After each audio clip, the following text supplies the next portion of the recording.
What's up, my friends? Bienvenidos and welcome. I have a lot of good news to share with you. Not only am I with my good and new friend, Daniel Diaz, here, he's a new author. He's got a book that was just released, and I'm really excited because I haven't been able to interview someone who's on their podcast circuit for their book release. I think that's pretty cool. That's a awesome service that us podcasters do, is to help spread the good information about new sources. And we were just speaking about source energy earlier, and that's going to be a fun topic to dive into for sure. If you guys don't already know Mr. Diaz, he's very psychedelically minded, and I'm really looking forward to getting to know his backstory. So when we start the show, my friend, your first time guest, I'm happy to see you. First time guest gets the first time ritual question. So, my friend, when did you start to speak your truth? Oh, Jake, that's great. I mean, it was very recently actually because I was trying. There's a difference, right? For you to know the truth and for you to speak the truth, right? Because you might be conscious about it, but you to make your voice go out in the world is really two different things. I think you begin hearing the voice, and then you want to make this voice a part of the world, and so I am for real. For me to start speaking my truth, it took a year ago. It was a year ago only. Like I was clear that I needed to release the book. And the thing about me is like I come from Brazil, and Brazil, they're very Catholic, they're very, the church is very strong, and psychedelics are kind, still on progress in there. And for me, listen, one thing about it is like I remember the first joint I smoked, the first, uh, blunt or whatever. I literally felt guilt that I was high. I remember thinking like, oh my God, I think, I hope God forgive me for this. And throughout, my experience in life, I discovered that I do need psychedelics. I react very well to psychedelics. I'm not saying this is for everybody, but some people do have a tendency to have easier experience and an easier time with psychedelics, and they come back definitely better, you know? So a year ago, I was like, all right, my book is ready. It's talking about cannabis. I have to be pro cannabis more than ever now. I have to talk about, the benefits, and there is downsides to it. There is downsides to it if you don't know how to manage it. And then I start like, okay, let me take this more serious. And I start pulling out, my Instagram account to talk about the benefits, my platform, and start like, getting into the information that is critical for us to understand this plant. Because I think there is a lot of misinterpretation, behind whoever is, giving the information about these psychedelics, these compounds. Because if we use them right, we can get to a long way, man, in shorter time than we ever expect. Well said, my friend. Well said. I've always been curious about this too. Like I know that Mhm. the term marijuana is kind of like Oh, yeah. an offensive term if you're thinking about, respecting this wonderful plant. Like I guess Yeah. cannabis is the official term. In in Spanish or Portuguese, like I've heard the phrase la mota. And is that also kind of along Yeah. the same way? Like is there another more sacred name that this plant could be going by? Yes, I would say the wisdom of Solomon. That was, Oh, so yeah, in my book, yes, I actually like it. So in the book, if you're gonna open my book, when you open my book, you're gonna go in and then hold on, I really quick, lit really quick. We didn't even get to this part yet. What is your book called, and where oh, can sorry. people find that? Yeah, So, yeah. guys, so my book is called Who Would Have Thought? A Server with PTSD Story. It's about a server with undiagnosed PTSD, and then he gets introduced to cannabis by a coworker. When he's thinking, he's feeling triggered and he thinks he's going crazy, as usually is the case with all PTSD people. He thinks he's going crazy, he overreacts the PTSD, but then he's introduced to cannabis, he starts to become aware of the disease, of the, unhealthy thought patterns that he has. And he starts taking a hold of this. And throughout his journey, he met some characters. There's a character in the book called Frank, which is an ex-Marine that got kicked out of the army and lost all his benefits to the PTSD treatment he was supposed to have, but which turns to be a blessing in disguise because he gets to smoke marijuana and he doesn't have to get on the pharmaceuticals because he lost it, right? So in the end, it was better for him to be on the cannabis, as we said it, than on the pharmaceuticals. So my book here, let me show you real quick. I literally dedicate this book to. So there is so yes, yes. So the wisdom of To the Solomon wisdom of and Solomon. to the noble savage. Yeah. So I'm really so at one point in my life, Jake, I got to the conclusion that I could not live without this plant. I need this. I'm very anxious, and marijuana winds me down big time. And I get home, I smoke a little bit, I can see where I made a mistake, where my ego, show up and didn't let me work a situation. And I was like, all right, let me know what this is. And I start, doing my own research. And one of the things that I read was the Kebra Nagast. So this is the Bible of the Rastafari. And the Rastafari, they're very big in cannabis. And I love the way they see it. Sorry. Because the Rastafari, they believe. So what happened is King Solomon was the wisest man on earth. You know, he was the richest man, the wisest man. And when he died, he got cremated.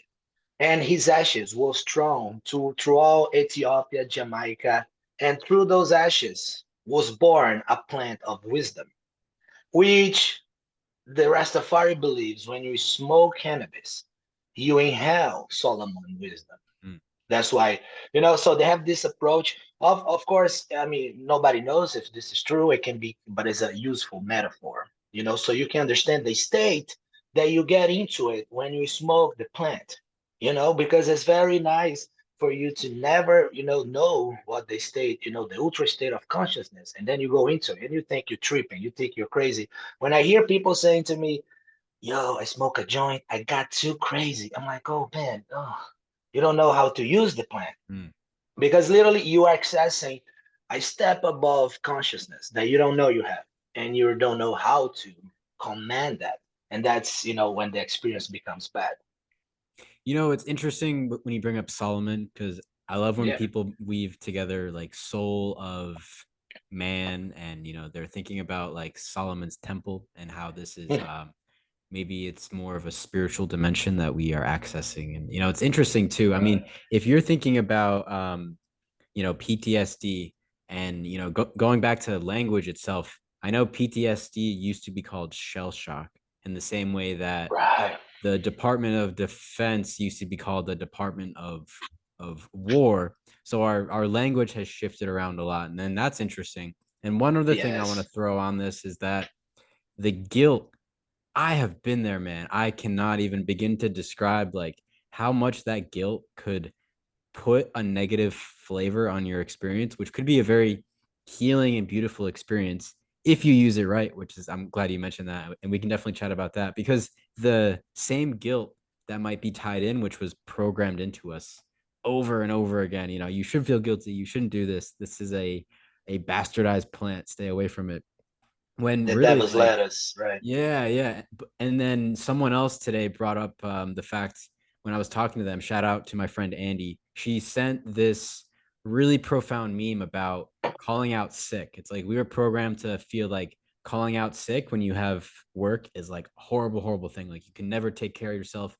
You got to put your You've been self, weak. your needs. Yeah, like you will have to like be subservient, which is to a degree, it's good to be of service, but we've been programmed to think like this. So it's really cool that your story, this character, and the stories that you've lived through yourself are deprogramming, unprogramming, unlearning, and remembering what life is supposed to be like. So when you think about the Rastafari, I'm curious, what would you say to people who were not familiar? Because I've never heard of the Solomon connection. That's really fun. But I think most people just know, like, all right, the Rastafarians worship cannabis.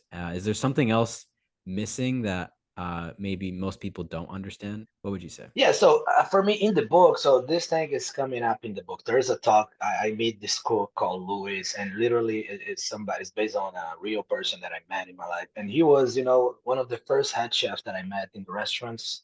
It was like one of the first restaurants that I worked.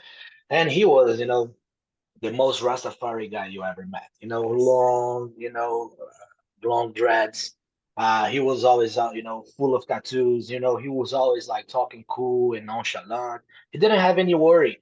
And I'm like, dude, this is literally hell. Like everybody here is stressed. Everybody here is pissed with something, but that guy, he seems to know what's up. He Let had the me talk to secret. him. Yeah, these people, like he had a calmness in his eye. And I'm like, hey, yeah. And then I was starting to get introduced to cannabis at this point. I never smoked cannabis before I was 25 years old. I got to experience cannabis only after 25 years old, and it was a blessing because the sensation came to me, and I was like, this I was missing in my life. This calmness. Because I mean, I'm very anxious, so I need it. And then one time, this is in the book, he calls me, hey, can you give me a ride? And then I gave him a ride. We got home and hey, you want to come in for a joint? The brotherhood of the cannabis, right? Like for sure. And he started explaining to me, do you like to read? So there's a book called, and then he introduced me to the Cabra Nagast. And in that moment, he gave me the book, and then I walk out that night with the book and I read at home. Which And book was that again? so it's called the Cabra Nagast.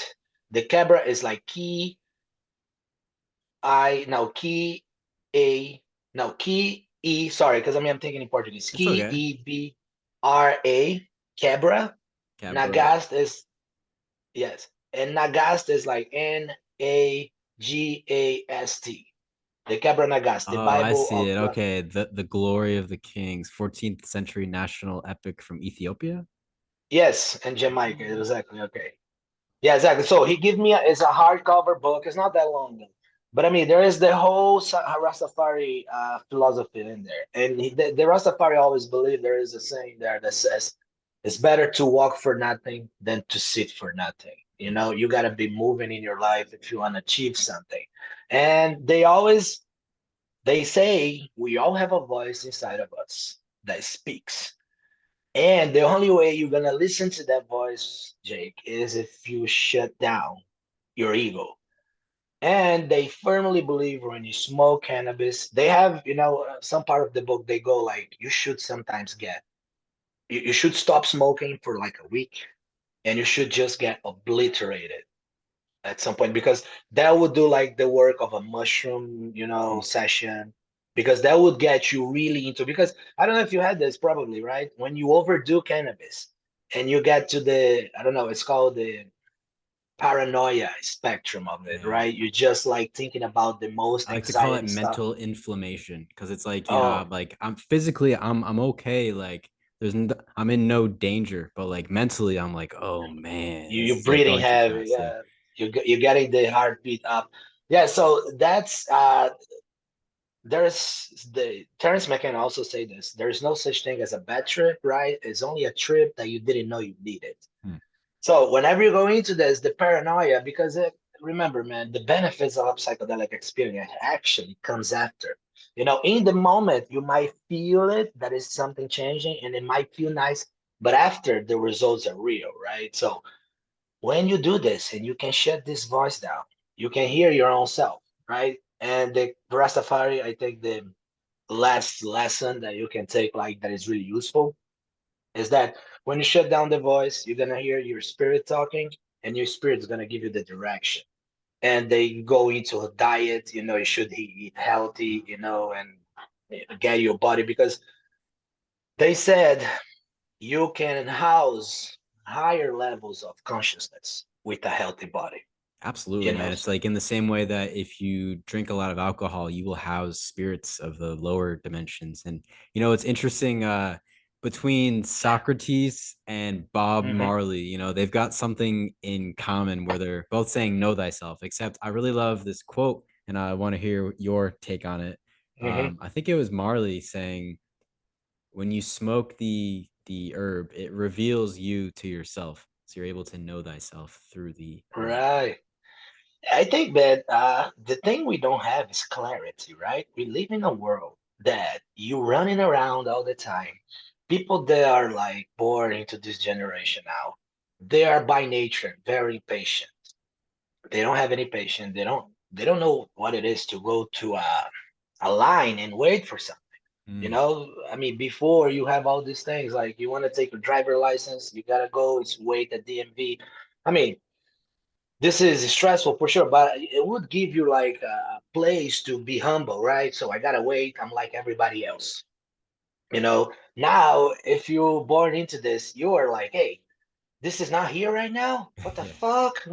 So you go like you overdo We can so call it like much the of it. Amazon Prime generation where everything can be delivered like a couple hours from when you order it. Yeah, so right, we have a generation that we that God, that this is not a bad thing, but it's bad right now because whenever things hit us, we don't know. We only understand the damage after. Because I literally compared the phone of nowadays to the cigarette. We can make this comparison if you really want to go deep. Like in the 70s, cigarette was in vogue, right? Everybody has to smoke. Everybody was like, nobody knew the damage of the cigarette. You smoke every day, but nobody knew. But then it started to show up. Oh, people are dying from this, right? I mean, I'm not saying that we're gonna die from this phone or whatever it is, but it's gonna get to a point where Mhm. because we have all the books now talking about social anxiety Oh yeah. in social media, how to not get anxious with social media. This is hitting us in our psyche, and we do not understand fully what is happening. So I really think that at one point, if you really want to rush this process, everybody should, maybe take psychedelics because that would shut down the voice and then you get to know thyself. It's You got to interesting, do this. like it's kind of what you said earlier, like there are definitely people who have schizophrenic reactions if they were to take certain substances. And I feel Yeah. like what's interesting too is like through Ramdas, through Richard Alpert, may God rest his beautiful soul. He Right, was right. always talking about the fact that he was on this arc. Like he would spend his most of his younger life getting high, and then he was like, all right, I'm gonna come down eventually. So he was totally dedicated to the natural methods, and I'm putting that in quotes because our endocannabinoid system definitely makes it clear that we are supposed to, and it's encouraged to have this natural relationship with things like THC in its purest form with the sweet sweet ganja. And I'm curious for you, when you think about the origins and perhaps the arc that you've been through yourself, I mean, many people will probably associate PTSD with the military service. And funny enough, my grandfather was an ex-Marine, and Oh, his first name is Frank. And oh yeah, man, that's yeah, so yeah. coincidence. All right. So I just want to throw that out there. I mean, maybe you can tell us a bit more about PTSD because Yeah. I feel like it's So I mean, important to flesh it so out. the thing that is struck me was, PTSD, right? Is about the military. It's about people coming back from war. But if you really think about it, right? So the PTSD rate in the US military is about 25%. So which means that one in each four soldiers have PTSD, which is very odd if Mm. you go really to think about it, because only 10% of the military actually engages in combat. So so 25% rate PTSD, where is this coming from? Because the soldiers, they spend some times outside of the country. They go, they usually live in a platoon, which is like basically our ancestor, so it's basically 30, 40 people together, and they depend on each other, right? So they have to make this work. It's not like, oh, Jake, I don't agree with your beliefs, so I'm not gonna protect you. No, I depend on you, you depend on me. Even if we don't like each other, we gotta make this work. Yeah, you So still they DP. go, Yeah. it's called the communal experience, Mm. right? So you there and okay, I'm a part of something. And then you come back, but you were engaged in combat. You weren't like, you're just like doing paperwork on Afghanistan. That has some of the soldiers do. And they come back here and they feel the PTSD like reaching them. So they go, of course, people that are in combat, they have outrageous attack of PTSD, and these are the cases that should be taken a look at it. But all the rest of them is just like pure, I would say, shock shell, as you said, right? Shell Yeah, shock. yeah. Shell shock. Right, right. Because you're coming back, and now you'd have to deal with a society that really doesn't care about you, and you are out fighting for them. It's very problematic for you to piece together the situation. And what I'm coming to realize with the PTSD is whenever they go and they have, positive experience with psychedelics, they heal themselves more faster than the ones that stay on the site on the pharmaceuticals. And then if you really take this and apply to society as a whole, with the social media we have, with the, people are now, very, very obsessive with making money online. People are not really following, their purpose. They're not looking into themselves. They're looking outside themselves and they're looking for like, oh, what is somebody else is doing Mhm. that is making money so I can apply it to me? So there's nobody doing what we call shadow work. Shadow work is what the famous Carl Jung defined as the best thing for your soul. For you to look at you and then figure it out what is wrong so you can integrate, right? Nobody is really doing that right now. Hopefully, we'll come to a point where we're going to be like, all right, man, this is too much. Let's go back to the old ways. And then we're going to readapt, if you may. You know, it's No, hard, bro. it's definitely challenging. And I want to share a story because I feel like it's going to maybe help me put this into context and hopefully Oh, anyone yes. listening. By the way, if you are listening, shout out to you guys. I love all of you and I'm glad that you're here now. And I do want to share because it's funny that you brought up earlier the first joint you ever smoked, and we always remember our first. And I want to tell Dude. you about my last, and my last joint was actually back in October. Um, this was when I flew back home to go to my father's funeral. And the funny thing Oh, is that he dropped a joint, like a perfectly rolled joint that was never smoked, in one of his boots. He bought like a brand new pair of boots, and we were gonna give it away because it was brand new, like it was never really worn. So someone you came over found to it?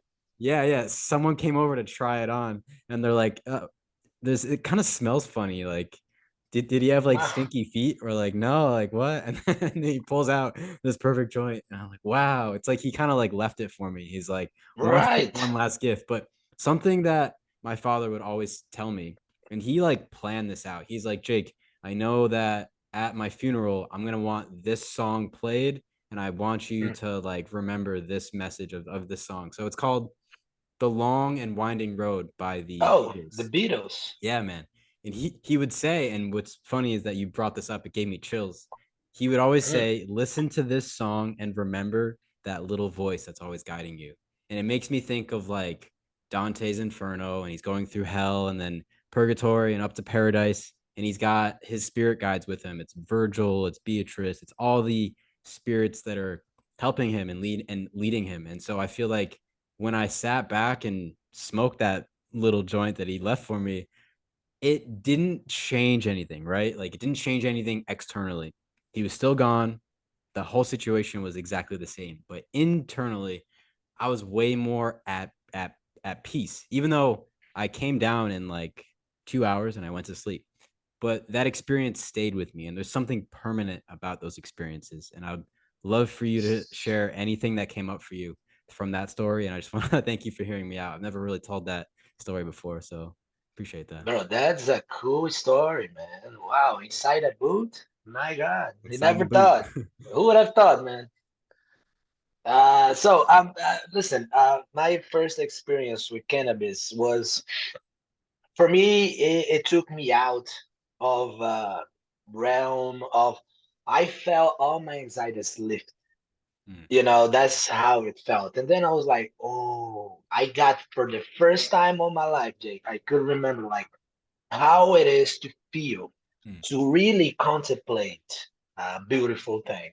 I could really go into it and now just, look at a painting and that because we smoke obviously inside the house the first time, but I remember that we watching this movie. And in this movie, I could see the full picture. That was the first time that the full picture was available to me. mm, The details, what went through. I could see like the main character. like, oh, he acts like this because he might have some childhood problem. My Mm, mind was wide open, and I never been like that. I always live in a box of right. thought that was like, blue and white, oh, black and blue. It was all the matrix, existence. You log into the matrix, and when you smoke, you lift this out, and you can clear access this lightness. I don't know even know how to describe this. Like my aura got Yes. clean, You and get I could clarity. feel, right? Yes, you could feel. I don't know, man, because so I think that you can like kind of get out of your body and look at yourself from a third party Oh, perspective. absolutely, man. Absolutely. Yeah, Yeah. it's the most enlightening thing, Maybe that's why and people get so paranoid because they're not anticipating, like if people take like a really big dab or something, like no, a big edible, like they're gonna start to feel like they're leaving their physical body. They're like, "Oh my God, I'm fucking dying." It's no, like, "No, no, you're that's not. You're crazy. just you're just Yeah, expanding. It's okay." Yeah. do you know it? Do you know Dennis McKenna, right? Oh yeah, Dennis is Dennis, awesome. I'm really happy he's still around. He's getting pretty old, but he's been yeah, doing a lot of great work. And yeah. One thing, yeah. no, he's fucking amazing.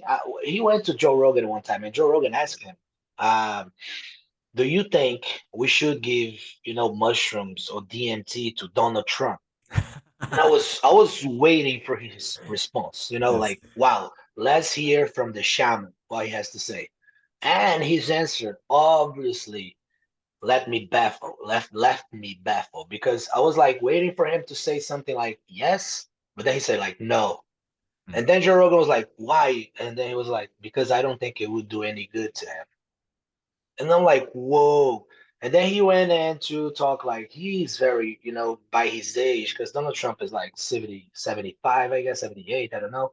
And then he's like, it's exactly the same thing that Morpheus said to Neo in The Matrix. You cannot free a mind that is too old. They get confused.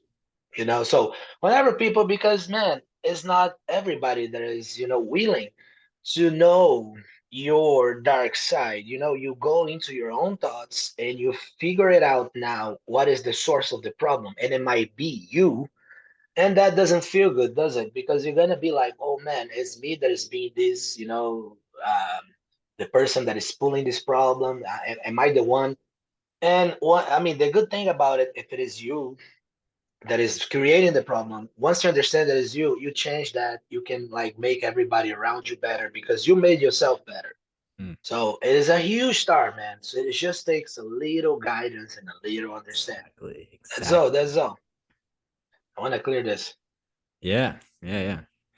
Yeah. You've put up a lot of good ideas so far. I'm curious what No, thank you, brother. I mean, we yeah. gotta get this out because people are now really getting to a stage where, I mean, some people, I know there's no turning back to them, Mm, but I know some people now they're confused, and for those people, we gotta speak the truth for them because they might hear. I mean, whoever is listening to us now, they already on a path.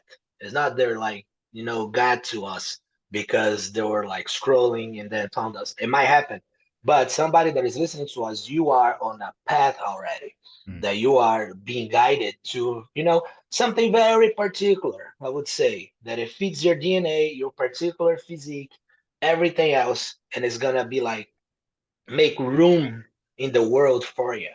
It might be writing a book, it might be, podcast, it might be a work that you do, painting, whatever it is. mm. You're gonna feel in a position in the universe that is gonna help everybody else. Nice. Nice, man. That's it. I'm very curious about something in particular. So shout out to my friend on Instagram. He sent me a cool message. He basically was asking me about some research that was happening down in Scottsdale, Arizona. And I know we spoke about this before we hit record. This doctor is named Dr. Seussical, allegedly. So it's really hard to Google them because you get Dr. Seuss. And but they were the first person, I believe, to get a federal grant to do psychedelic research with cannabis and with PTSD and things like that. And I'm curious, moving forward, I know that it's funny you brought up Joe Rogan because he's brought this up too, that we could create these centers where people go, they're like initiated essentially, they're given proper preparation, proper care, and they're Yeah. given the experience, or they're given the space, the set and the setting to have this experience. And what would be nice about that, I feel like, is that people don't have to hide and feel guilty. I mean, even for myself, when I first started doing this podcast, um, by my fourth episode, I was talking about ayahuasca, and I was like, oh, damn, people are going to look at me like I'm some degenerate and that I'm talking about drugs and like all this. And I'm Happens like, to all of us, man, like dude. that Right? stigma has got to go. Like, I really feel like when people unironically talk about plant medicine and plant allies, I'm like, yes, that's very true.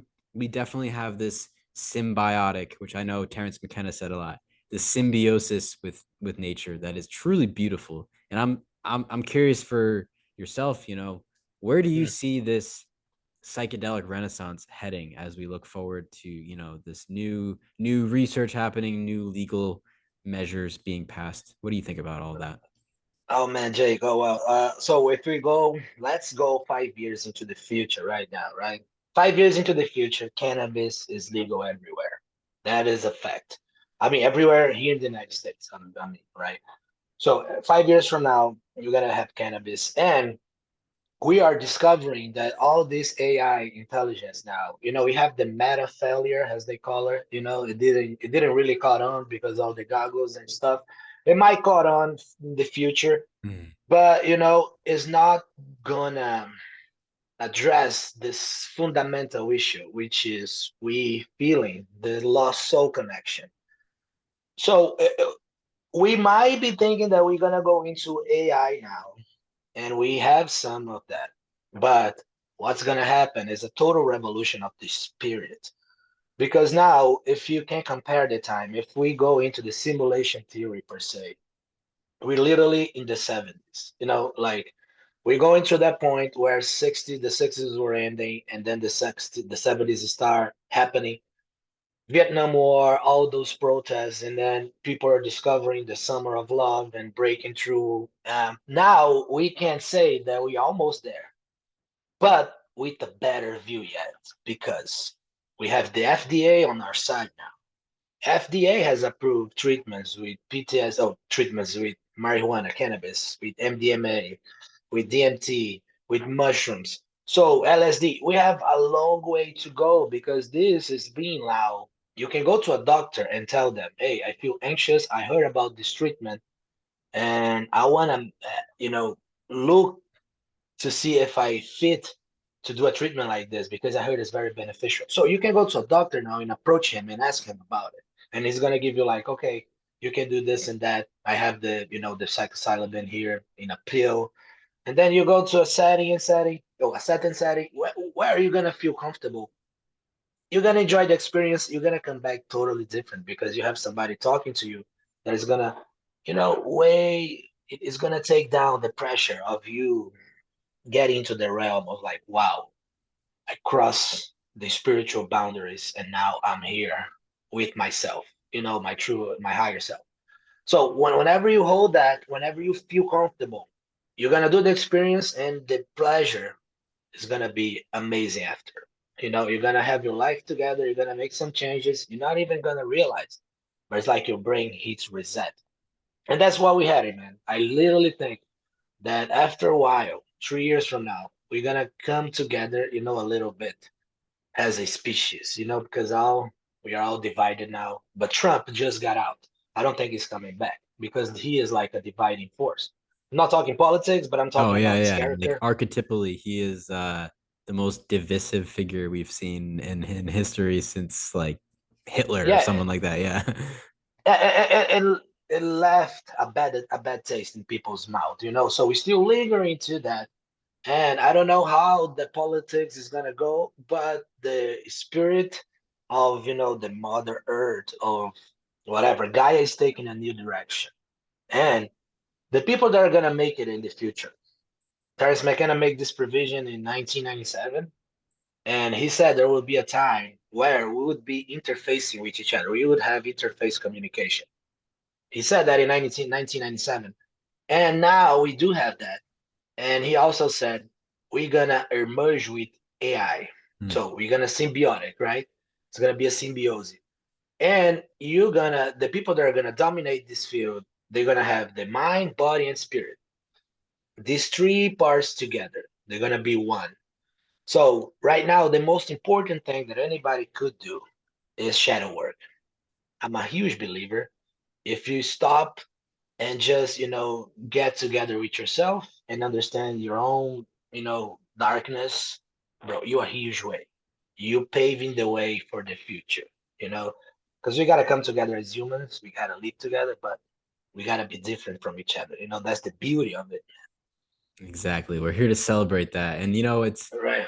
fascinating. It makes me a little hesitant and skeptical to think about the transhumanist future. And the funny thing to consider, which I think we should all remember, if anyone gets like nervous, is that there's nothing we can do to stop it except we'll have our own bodily sovereignty. Like I'm not sure I'll ever Right. get like a Neuralink in my brain, but I am excited for the fact that like there are seriously revolutionary things coming down from the the AI overlords. They're giving us something.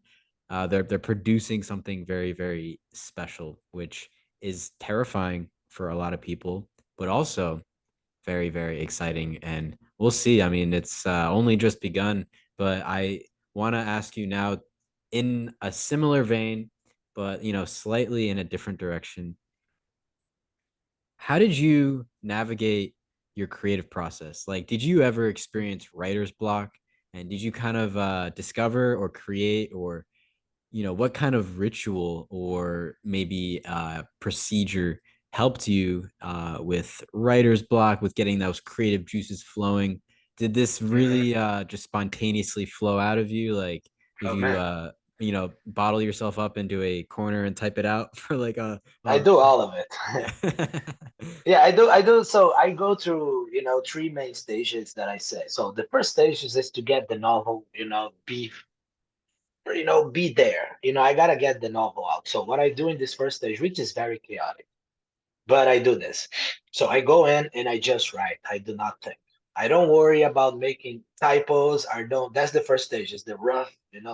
So I don't worry about making typos. I just want to hear my voice because I literally consider, Jake, that whenever you want to write something for it to be different, you got to connect with the cosmic radio station, as I Yeah. call it.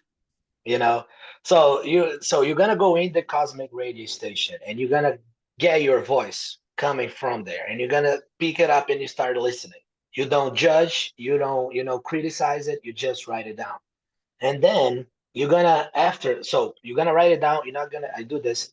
I do not judge. I go till I'm tired and I don't feel like, okay, now I'm forcing. Okay, now I'm forcing. I cannot go on because this is not natural. And then I stop, I go hit a joint and then, walk, take the dog for a walk. And then I come back. But then in the walk, the writing process is in my mind now, and I Mm. can like, look into the with deepness. I can now see the way ahead, what I can do to change this and that. How can I make it more, uplifting, or how can I make it more relevant. And then after that, I hope the novel after a while is done, and then I come back later and then do the editing. So the editing, I go, looking at it, and then I just fix the typos. And the third part would be where I was like, okay, this is good, but how can I make it better? Mm. Okay, so the character says, I try, Like especially fine with tuning it dialogue. all. Yeah, so yeah, I do like, I cut the unnecessary parts, and Yes. then I try to make everything else more appealing. Since dialogues to descriptions of places and details. So writing for me, guys, is just about details. Mm. The more specific about the details, the more vivid the description on paper is. And that's what really, because I mean, people now be like, oh, you saw, because I got a lot of calls, you saw the AI, they're writing now. You can, yeah, because you can Uh, put like Hunter Thompson with, Salvador Dali, and then it's gonna Co-authored come by out. ChatGPT. Yeah. Right. And then I'm like, yeah, man, but they're not creative. They're not creatively Mm. writing. They're gonna write something that's gonna resemble them, but it's not gonna be, what you wanna Yeah, the best way really I could indulge describe that is yourself. they can just regurgitate something that they've been taught, Yeah, and they're gonna it's mix all the words and then they're gonna, throw up something that is gonna look decent, right? But it's not gonna be so life changing, especially when you know that you're reading from a robot. That might freak you out, right? You're mm, like, wow, yeah, yeah, yeah. So I'm not worried about that. And the the process is a beautiful process when you just let the goddess of creation be, muse, yeah, the muse, bro. yeah, So whenever you let the muse guide you, I think you're in a good path. There's no mistakes. It can be only you, and that's gonna differentiate you from everybody else. dude, And man, absolutely, yes, yeah, you want to be different. You don't want to be. Oh, let me try to be like Hunter Thompson. I have a fascination with Hunter Thompson when I was a kid, and then I was like, how can I write something badass as he did? mm, But then I figured out that he struggled a lot to write that, and then he was an alcoholic too, and then he was kind of in his own world, and then I kind of now when I look at my own work, the work I do, like, is that like Thompson, psyche on me, because I read all his biographies and mm. stuff. Is him his writing process? Because it was wild. He would wake up and drink margaritas, snort cocaine all Oh day. yeah, he had the craziest By routines. Yeah, Yeah, and then by the end of the night, he would write. I'm like, wow. But for me, I have to be clear. I have to be on a diet. For me to write good stuff, man, I gotta eat healthy isn't that interesting? because Yeah, like you gotta do like you put the notice? proper fuel in it. Like if I were to do podcasts every day, like I would be like super strict because I definitely want to be clear and not consume any bullshit beforehand because Uh, then like I'll be able to access the highest thought possible. And if I'm right. inflamed or anything like that, it puts a barrier between myself and my lovely muse. I got to be It able to access does. her at all times. Yeah. It does. Yeah, because I cannot write, man, when I'm eating because writing is very boring. Sometimes you literally stay in the room in the whole Mm, day, and eating bread, those things they block me. Literally, yeah. I feel like when I do eat them, I'm like I cannot have that lightness, anymore. Like Definitely. Yeah. I cannot access. It's funny. It's interesting to think about that because earlier you had said you were kind of describing this cannabis experience and maybe it was the first one and you were talking about how like usually we're kind of like boxed in with our perceptions and we see things in a very grayscale kind of way, like not a lot of color or variety. And you've reminded me, I'll go back to Ramdas Richard Alpert again. He had this cool lecture. He talked about the different channels and you brought up the spiritual radio station, so this is kind of related too. It's like Mm. you can tune into different channels. So let's say we've got a crowd and there's like 100 people sitting there. We could tune into different channels. Let's tune into the gender channel. All right, I see the men and the woman.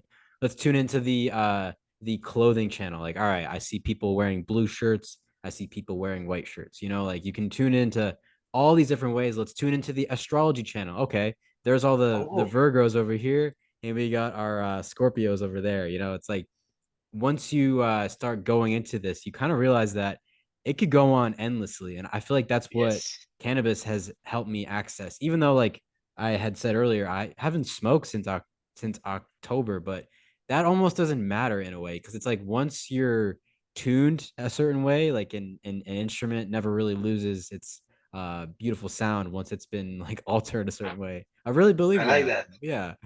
Yeah. No, man. I mean, so your mind. I mean, so there is the quote, right? A mind that is stretched to a higher dimension can never go back to its Exactly. old dimension, right? So what once you it's the same with the body.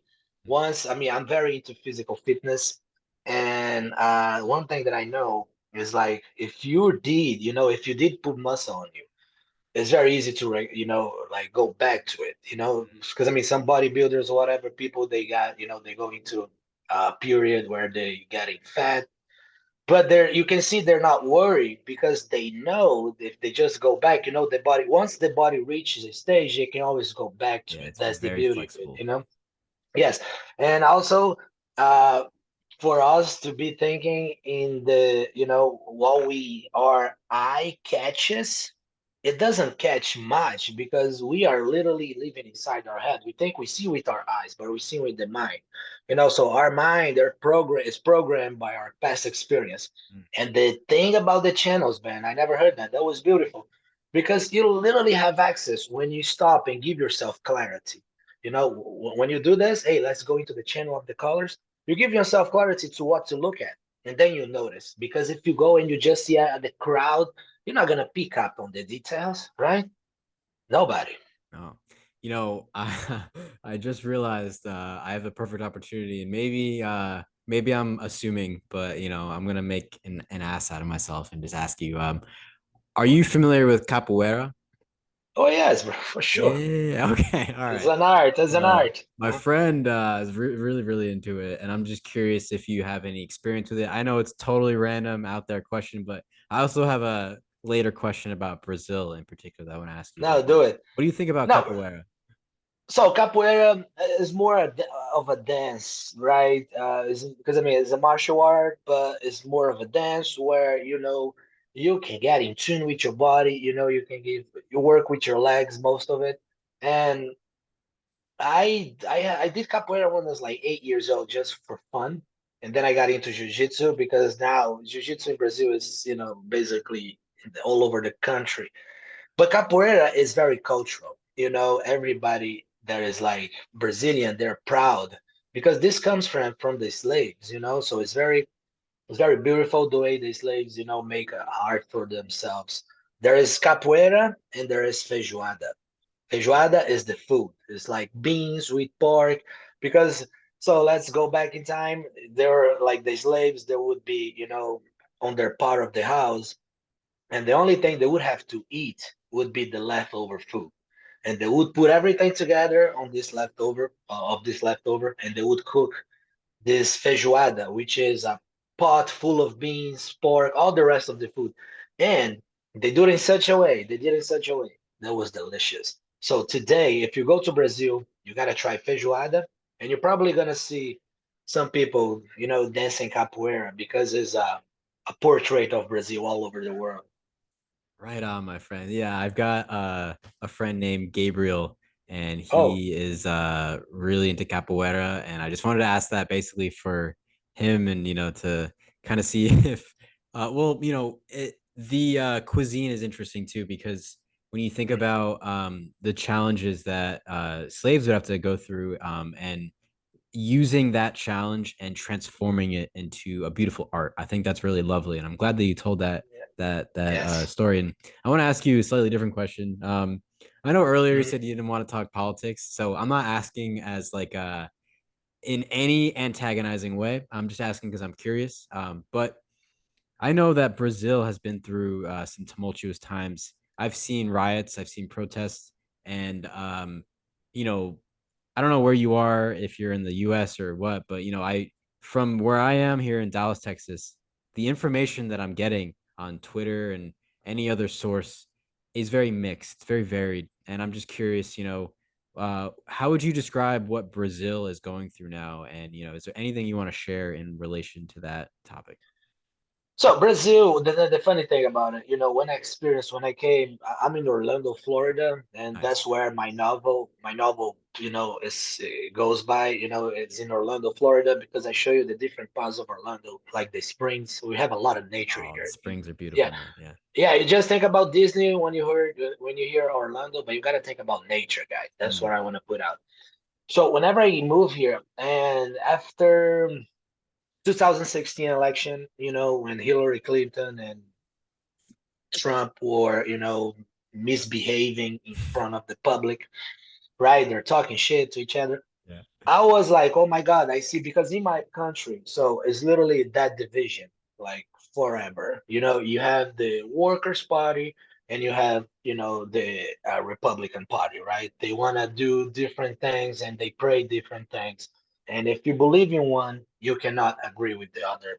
So Brazil was always like this forever. And when I came to 2016 and started noticing the way the Americans they were behaving, I started noticing the same patterns that were in my country coming to here. Like people, if you're thinking about Trump, you cannot think about Hillary. You cannot, you either love one and hate the other, or you cannot, come to a mutual agreement. Like, goddamn, this is so interesting because this is literally what happens in my country all the time. And now, of course, that thing Trump being the desired, the divisive figure that he is, my president, the Brazilian president, he thought it was nice to portray a little Trump in Brazil, which Bolsonaro? is great. Yes, that's the guy.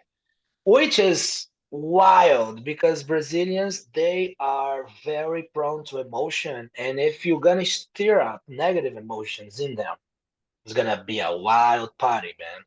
So unfortunately, this guy, he was, I mean, Brazil is in a bad place because it got to a point where you literally have the worst of the worst. You know, you have the worst on one side and you have the worst on the other side. You you're literally voting for the less worst of them. Mm, You know, that's Jake. For you to have an idea, that's how a conversation in Brazil goes about voting for president. yeah. They go like this. They go, man, I'm gonna vote for him because at least he doesn't steal that much. And then the other person's gonna say, bro, at least the other guy he steals, and he tells you that he steals. So Yeah, it's not about the best one. It's about the less worst. And I think right. whenever you're in a situation like this, man, you gotta wonder like, how the fuck did this happen? You know, because these people are not supposed to take care of us, and now we are taking care of them. We have to understand them. We have to like know know something about the pathology because they're crazy and they're saying wild shit on there, and Mm, then it makes it okay for you to say wild shit. I mean, I the way a president should behave, in all honesty, was like Barack Obama, which was like a very guy, like a diplomat, a guy that would say something and everybody would listen. You yeah, when know, people watch him on TV, they've really bonded with him. Like they were like, wow, this guy speaks very, very fluently. He's easy to listen to. I mean, if I try to do an Obama impression, I would have to like really slow down and yeah, like no, yeah, he's because like he brings together people, you know. So a leader should do because I mean, whenever you think about Trump on presidency, you got to think about a boss. So that guy, he was being a boss, you know. So he was telling people shit like they say. This comes from like inside his, secretary. They say the paranoia that was surrounding the White House, if you walk in there, you could cut it with a scissor. Like everybody was paranoid because he would come ask you something if you don't have a ready answer to like, yeah, Trump, and, like and a I drill agree with sergeant. you. Yeah, like Yes, if sir. you don't go into full mode of agreeing with what he Mm. said and stuff like that, you would be like on the spot to get fired. Yeah, I You mean, know? it's funny that you brought up who is Dennis McKenna, right? He said like absolutely not, Trump should not take psilocybin, like that would just make it worse. And on the other side, Graham Hancock, I think recently on Joe Rogan when he was promoting Oh, his new show, Ancient Apocalypse, he was talking about this. He was like, I believe anyone going into politics, and this is what he was saying, should do psychedelics. they I, should I, do I a heroic dose 12 times, 12 times before they're eligible. It's like that's like No, the I new love requirement. that guy. Yeah. I love that dude because Yeah. he literally spoke the truth. He said that anybody who's about to take a public service, who would be of service to us, should do astronomical quantities because now they will understand how it is that we feel, right? Mm. So they put themselves in our shoes. They will have more empathy. They would think about, decision making better because literally right now, you're literally making decision to a bunch of people that had power. You're not thinking about the minority. You're literally dealing with the majority now. And I think has that guy Graham Hancock. What's his name again? Graham Hancock. Graham Hancock. So he said that we are going to a paradigm shift, right? That's what's happening Absolutely. now, Yeah. right? So that's why it's being hard, but we should hang on, Yeah. and And everything I else will fit. just talk about this on my previous episode where he always says we are a species with amnesia. So like we've forgotten and we're now remembering who we really are. And it's cool, when we talked about the channel of consciousness, we can move it into someone else's point of view, empathy as a simple term. And that is truly what will save us, I think. And I feel like your book as an example, sharing the raw experiences and just being honest about them and speaking truth, writing truth. I think that's really what it's going to take. And it's cool because the people that you're able to reach in the book, on the podcast that you speak on, there's an underlying message here, which I really appreciate, Daniel, which is your experiences are valid. And, you can feel like you're lost as a little number in this vast grid.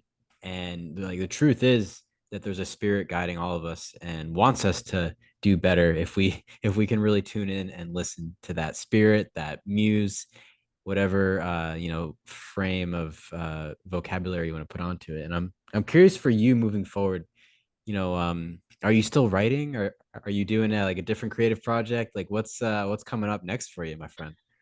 Oh man, that's a great question, Jake. So now I have a second book ready that is more, into another direction. It's more like so it's about a lawyer who wants to be an actor, and his family has the biggest law firm in Boston. So this guy, he's going to Harvard, and his family has the biggest law firm, and they want him to be a lawyer and just get the family business going. But he knows within himself that he needs to be an actor, and he's very good at it. He knows how to play Shakespeare and whatnot, and he wants to break from the family, and that's what's happening.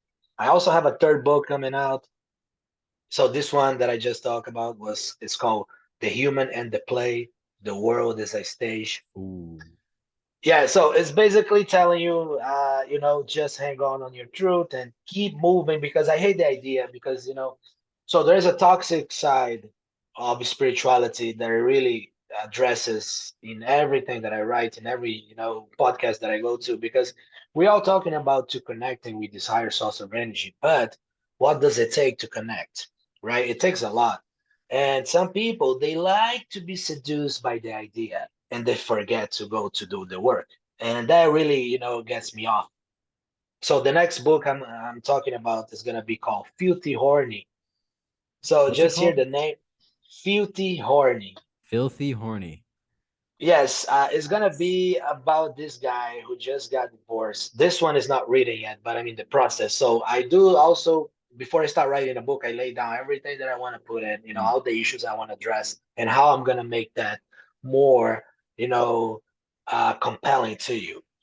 And this book, this guy just got divorced from his wife, and his wife was a nympho, which got him addicted to sex. Oof. And he now is, because he spent like 3 years married, and he lost the trust in himself. He was just looking for her to give him direction, and now that he is divorced, he doesn't have a direction. Why? And then he started working out. He started doing testosterone therapy. He started getting himself back together, but he has a severe amount of social anxiety. So instead of him approaching and going out to meet people, he downloads a Tinder, and he started having wild experience on Tinder.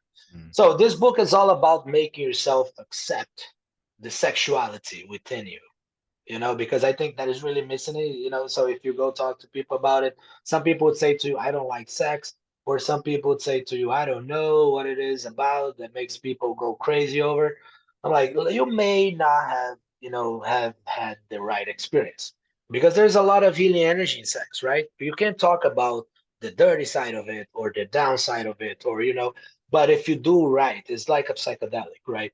If you do it right, you can access higher level of consciousness. You can hear yourself, heal your DNA. There's a lot that goes into it. And in this book, bro, I'm gonna put the guy to do some mushroom. So that's one of my ambition. And when I start throwing mushrooms over, I throw psychedelics in every book I write. Through characters, and somebody did it, and then they show the main character how to do it, and that changes his life, and then one thing bleed into another. That's how I kind of plan everything. Love that, man. Yeah, it's cool because there is something missing in modern culture for sure. I mean, maybe that's why social anxiety is such a popular common phrase. I mean, even if you were to type in on any social media Yeah, hashtag social, probably the first thing that would come up is not like social anything else, just social anxiety. social So anxiety. yeah, it's there's definitely a need for all of this, and it can come in a variety of different forms. What you said about sex just goes back to programming, like we said earlier. I've no hard feelings for anyone in any religious organization Right. but Please. there is absolutely some deep psychological programming happening around sex. And if people are getting stuck in those lower energies, like I'm thinking about like the chakras, there's a reason Yeah. why all major fast food companies have red, yellow, and orange as their colors, because they're tapping into these lower chakras. And if we can really Right. like let people feel permission to like have a little fun, um you know embrace the sacredness of any experience, whether it's sex, whether it's mushrooms, which are both naturally occurring products of this natural world. So it's kind of funny that programming can really change people's minds. So let's reprogram ourselves in a more holistic way, I would say. And Right, man. Yes. I'm That really was excited. beautiful. I just bought your book. So it's kind of funny Did you? when you go on Amazon and you type in "who would have," and right away, like the algorithm had given me, who would have thought Daniel Diaz, who would have Oh, thought a server with PTSD story. Like that is very thank you. good, my friend. Like, I'm going to show people on the video right here. You type it in and boom, it pops up just like that. And yeah, let me go back to your screen for a second. Can you show us one more time? Yeah, sorry. Give Cover. me, I Yeah. said. So that's the book, guys. Man, I put a lot of hard work into this. I love how it looks. Everything looks perfect inside, the dynamic of it and the format. And if you open my book, you're gonna start. My book start all with the Terence McKenna's quote. Nature loves courage. They Yes. start with this. Yeah, you know that quote, right? Yeah. And a second quote is from Doctor Strange movie, because this for me so I watched the Doctor Strange movie, the superhero, and I was immensely seduced by a quote when he goes look for a guy that is gonna recommend to him Kamataj, the place he went to get healed, because the guy lost his spine, and the guy literally said, "Can I read this real quick?" Yeah, please. Oh, so the quote goes like this: "I had given up on my body. I thought my mind was the only thing I have left. I should at least try to elevate that. So I sat with gurus and sacred women. Strangers carry me to mountain tops to see holy men, and I finally found my teacher. And my mind was elevated, and my spirit deepened, and somehow my body healed.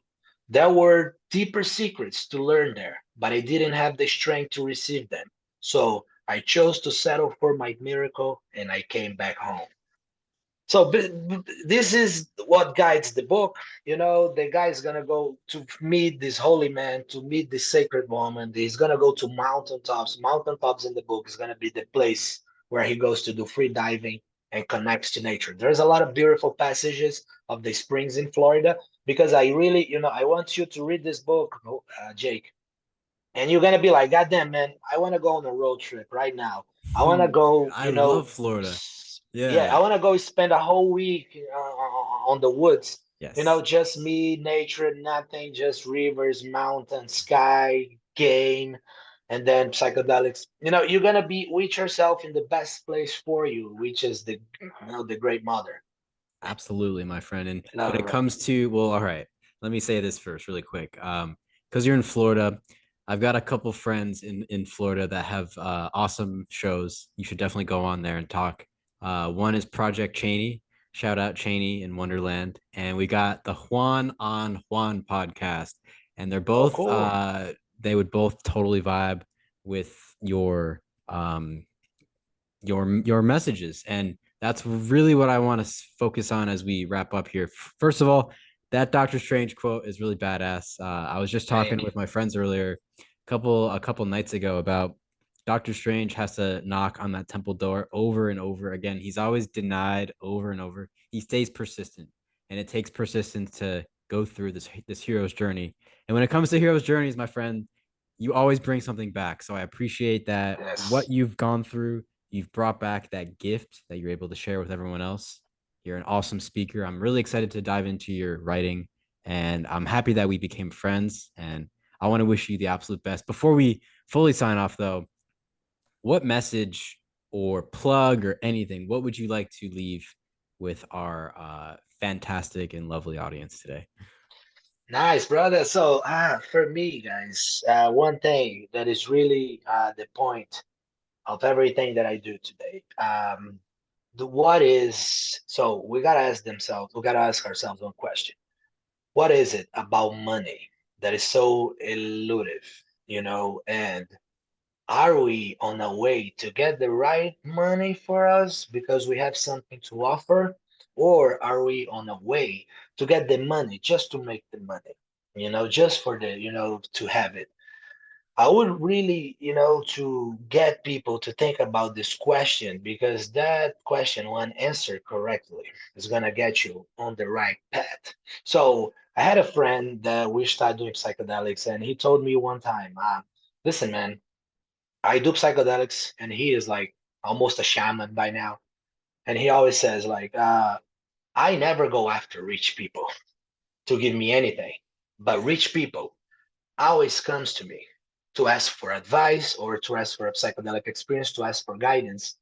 And whenever he says this, I start thinking, like, what is it about money that doesn't give people the fulfillment they were waiting, you know?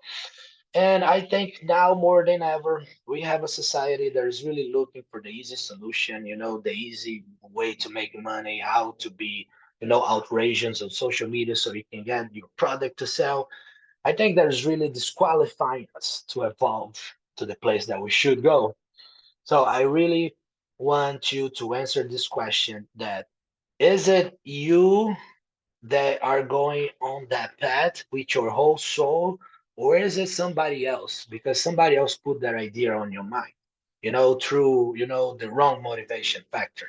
Oh, you're gonna make money, Jake. You're gonna be happy. You're gonna have a wife and kids, and you're gonna be able to, provide for them, which is very admirable. But if you're not happy, it doesn't make that much sense.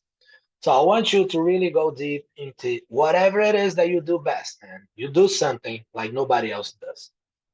And that is the solution for all of your problems, financial problems, healthy problems, mental problems. You're going to discover yourself when you know what it is that makes you different, because something makes you different. It's a passion, it's something that you build, but it's going to be something. Well said, my friend. I just want to quickly bring up this Terrence McKenna quote because I think it's a good way to tie this in. Your Mhm. gifts are going to need to be a part of your plan. And Terrence would always say, if you don't have a plan, actually, it's kind of funny. He told us that the mushrooms told him this message. He's like, the mushrooms told me, if you don't have a solid plan, then you're going to become part of someone else's plan. Right. Thankful that Yes. you've pursued your own and that you've now inspiring others to do the same, because that gift that we all have is our most potent weapon in this war of spirit, and we're gonna So valuable, man. So we're valuable. And it's really, absolutely moving in the right direction here. Yeah. it's what's gonna save you. It's gonna take you from the place where you are right now, and it's gonna take you to the better place of your life. And you're gonna be so goddamn thankful that you did make the hard choice and you stay on the right path. Yes, I want to share really quick. I was muted myself for quite a bit because there's a tornado alarm going off. I first moved to Texas in July and never heard it before. It's finally something rolling through very close. And I'm really happy that we were able to have this conversation now because, the storm's coming and you've put me in a really cool mindset. This conversation has been fantastic, my friend. And I want to thank Oh my you God. sincerely. And I hope, of course, you're going to be releasing new books in the future, but we should definitely get on some podcasts together again. And I want to wish you all the absolute best, my friend, and hope you have a fantastic day today. Brad, well, oh, Jake, this was a very nice, man. This was a pleasure to be with you, brother. I know you were like a very light being, but you know more nice than I ever thought. Thank you, brother. Talk to you soon. Have a nice day. I love those pictures behind you, bro. Oh, thank DMZ you. right Thank you. there. Yeah. Have a nice day, my friend. I see you soon, brother. Salud. Let's do this anytime soon. Anytime. Bye bye.